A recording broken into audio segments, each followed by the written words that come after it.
le pilote. Ça va? Tu laisses avancer? Ouais, roule. Merci.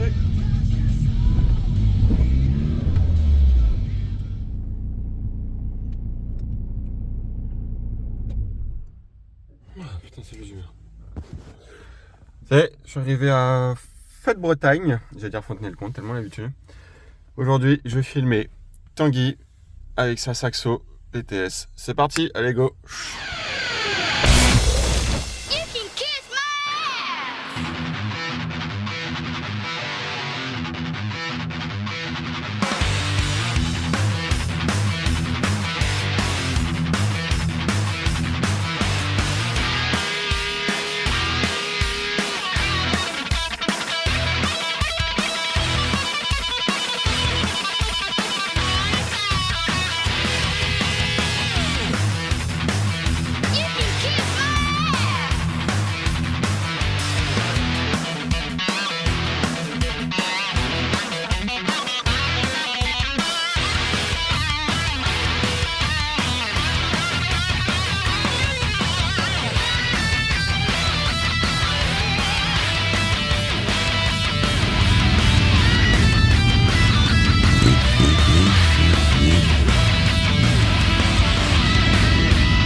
de Tang quelque part.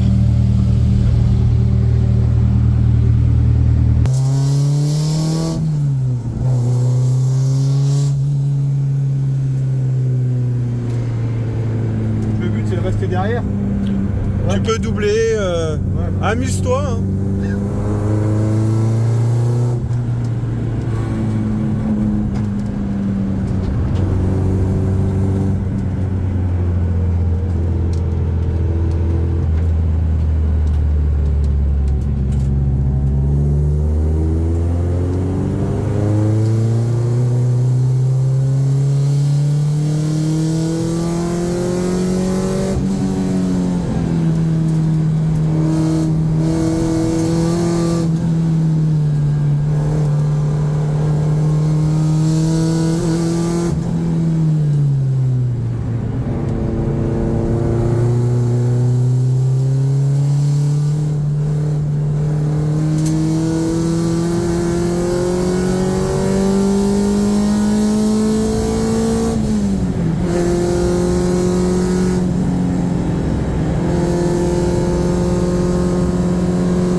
Bon, là, c'est la pause du midi, comme d'habitude. On va faire la petite interview. C'est parti. Bon alors, je vous présente Tang. Bonjour à tous. Alors, parle-nous un peu de cette Saxo, l'histoire de cette voiture. Alors, Explique-nous un cette voiture, c'est une longue histoire où j'avais une Clio 4 RS avant que j'ai revendue à un copain. Et du coup, j'avais pris ça pour avoir un petit karting, quelque chose de plus joueur. Ouais. Et je l'ai acheté toute d'origine il y a plus de 5 ans maintenant. Et au fur et à mesure, on a mis des pièces, on a commencé à la préparer. On est tous passionnés par la même chose, donc on a mis des pièces. Et puis, je m'étais dit que je la referais à 100% le jour où j'avais mon garage à moi. Et sauf qu'en la dépouillant, la caisse était pourrie par la rouille. Donc, solution rapide, on a changé la caisse. D'accord, très bien. On a pris une caisse de F2000 qui avait déjà un arceau. D'accord, et t'as récupéré la mécanique Et j'ai récupéré toute la mécanique de la mienne, de la première, en mettant des pièces meilleures que ce qu'ils mettent d'origine, au niveau des trains roulants, et puis on a préparé un peu le freinage aussi, et ça fait une caisse légère, c'est sympa. Ok, donc en termes, tu dis d'une F2000, c'est quoi en fait ce qui change par rapport à, par exemple là-bas il y a une Cup, et d'une Saxo VTS normale, classique. C'est quoi voilà. En fait, la F2000, alors celle-ci, c'était une 16 soupape d'origine, une 16V, qui avait été préparée pour le rallye. Donc le F2000, c'est une catégorie en rallye. Moi, j'ai conservé que la caisse, donc le passeport est plus valide, mais il faudrait lui repasser. Et la différence avec une caisse d'origine, celle-ci, elle a l'arceau qui avait été monté dedans. Et puis la Cup, comme on a là-bas, la Cup est sortie des usines Citroën Sport, comme ça. Comme ça, oui. Ouais, déjà préparée. Alors après, il y a des modifs qui ont été refaites après, mais la caisse est sortie d'usine Citroën Sport. D'accord, très bien. Mécaniquement, ça dit quoi? Mécaniquement, on a des étriers de frein d'origine avec des plaquettes carbone Lorraine RC6 devant et RC5 plus derrière. Un circuit full Avia avec le répartiteur dans l'habitacle, un mètre cylindre en 23/8 et puis des disques Groupa, si rainurés percés. Ça c'est pour la partie freinage. La partie amortisseur, on est en Kayaba Ultra SR à l'arrière. Ok. Et à l'avant, j'ai des combinés, c'est un peu spécial, c'est un copain corse qui avait fait les amortisseurs. C'est des combinés Bilstein, c'est un amortisseur, une cartouche Bilstein avec un combiné gaz choc avec un tarage sur mesure et des coupelles de Saxo Challenge rotulées pour pouvoir régler le carrossage et la pince, et comme ça au moins c'est nickel. Et après, moteur, c'est un moteur que j'avais dans ma 206. C'est un 1,6 litre 8 soupape 90 chevaux avec une ligne, une admission, une gestion programmable. Et puis, ça fait 100 chevaux, 155 mètres kilos, et puis, enfin, newton-mètre, et puis ça suffit très bien pour l'instant. Oui, bah, sur le circuit, a fait ses preuves, hein. Ouais, Elle ça, est très agile, elle se place vraiment très bien. ça marche. Le châssis est super bon, c'est génial. Ça manque un peu de chevaux dans la ligne droite et dans les relances, mais c'est pas grave, on compense sur les Et c'est freins. très joueur. Ouais, c'est très joueur. Ouais. C'est ce que je voulais de cette caisse, hein, de la placer où je voulais. Et puis après, les chevaux, on verra ça à l'avenir. C'est pas important, vaut mieux un bon châssis. Oui, déjà la maîtriser, et après... Ouais, c'est ça, la connaître, parce que mine de rien, par rapport à celle que j'avais d'origine, ça a plus rien à voir. Hein. Tout a changé. Hein.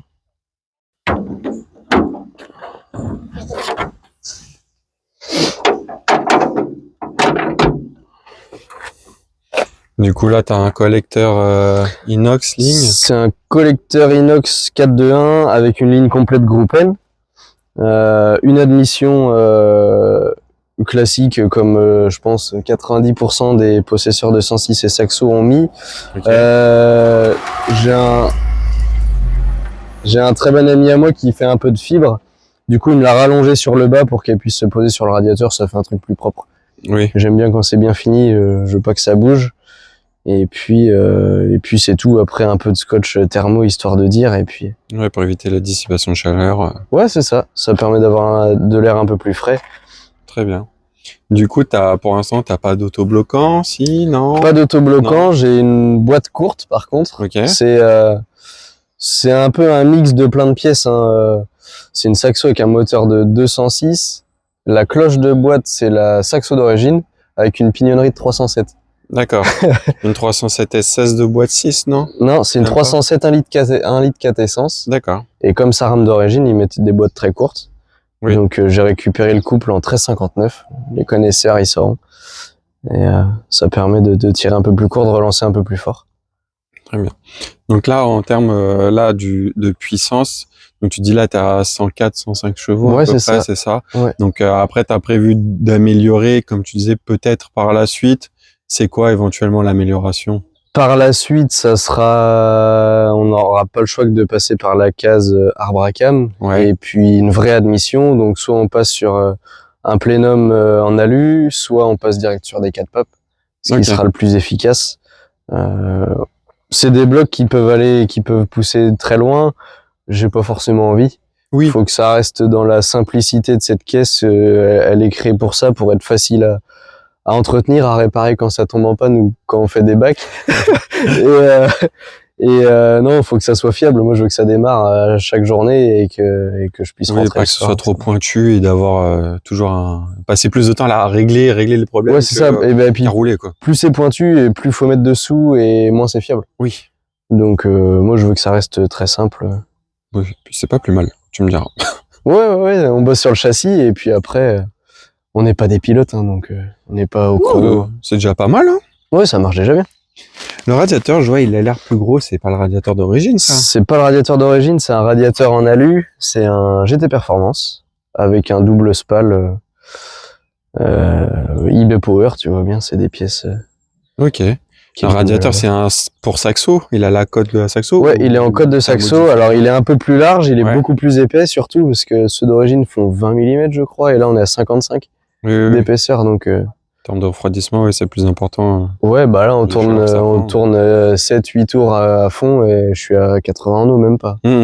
Donc ça, c'est génial. Elle régule. Du coup, à l'intérieur, qu'est-ce que tu nous as fait? Bah, très simple. Pas de porte découpée. Pas de porte découpée. Tableau de bord découpé. La caisse entièrement vidée, entièrement simplifiée, faisceau simplifié aussi pour garder que ce qui marche. La batterie, je l'ai redéportée derrière aussi. Ça fait plus de place dans le compartiment moteur, ça remet un peu de poids derrière. Ouais. Et puis après, on a supprimé l'ABS, on a supprimé la direction assistée, on a supprimé la ventilation aussi. Ok. Simplicité, légèreté, et puis après la gestion programmable, donc Erase Black avec le dashboard pour avoir les infos au tableau de bord. Un volant, un combrègue de baquet et des harnais et tout ce qui tout ce qu'il faut pour rouler, quoi. Très bien. Et on voit devant ton volant, tu n'as plus le compteur d'origine ou ça Là, remplace en fait, ça- qu'est-ce que c'est ça? Ouais, ça remplace le compteur d'origine avec la gestion programmable. Enfin, la gestion faisait plus fonctionner le compteur. J'avais pas envie de m'embêter à retirer les fils, donc j'ai pris le dashboard directement. Ça permet d'avoir toutes les infos, même plus que ce qu'on a sur le compteur d'origine, avec des pages programmables.